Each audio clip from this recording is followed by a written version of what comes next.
আসসালামু আলাইকুম ওয়া রাহমাতুল্লাহ। আদম আলাইহিস সালাম ও তার সন্তানদের জন্য পৃথিবীতে নতুন জীবন শুরু হলো। তারা আল্লাহর নির্দেশ মেনে চলার চেষ্টা করত, কিন্তু শয়তান তাদের চারপাশে ঘুরে বেড়াতো যেন পথ ভ্রষ্ট করতে পারে। শয়তানের লক্ষ্য ছিল মানুষকে আল্লাহর পথ থেকে সরিয়ে নেওয়া।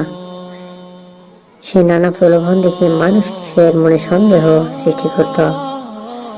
মানুষকে বিভক্ত করা, হিংসা ছড়ানো ছিল তার চালাকি এবং প্রধান কাজ। অন্যদিকে আদম আলাইহিস সালাম তাদের আল্লাহর নীতি এবং নেক আমলের শিক্ষা দিতেন।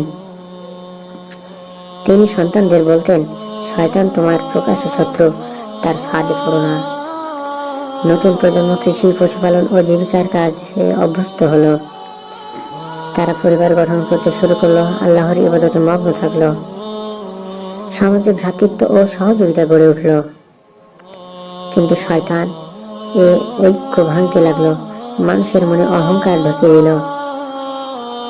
কিছু মানুষ ন্যায় পথে থাকলো, আবার কেউ কেউ ভুল পথে চলে গেল।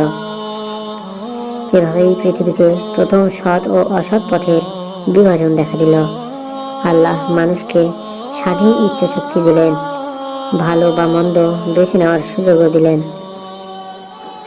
নবীন প্রজন্ম আল্লাহর কিতাব ও আদম আলাইহিস সালাম এর উপদেশ থেকে শিক্ষা নিতে লাগলো। তারা শিখত, সত্যে থাকলে আল্লাহর রহমত পাওয়া যায়, আর শয়তানের অনুসরণ করলে ধ্বংস অনিবার্য। সময়ের সাথে সাথে মানুষের সংখ্যা বাড়ল, বসতি বিস্তার লাভ করল। তারা একে অপরকে সাহায্য করত, আবার হিংসা বিদ্বেষও দেখা দিত। এভাবে মানুষ ও শয়তানের দ্বন্দ্ব চলতে থাকলো পৃথিবীতে। আর এখান থেকে মানব জাতির জন্য শিক্ষা, শয়তানের ফাঁদ থেকে বাঁচতে হলে আল্লাহর পথে অবিচল থাকতে হবে। প্রিয় বন্ধুরা, আজকের পর্বটি এখানে শেষ করছি।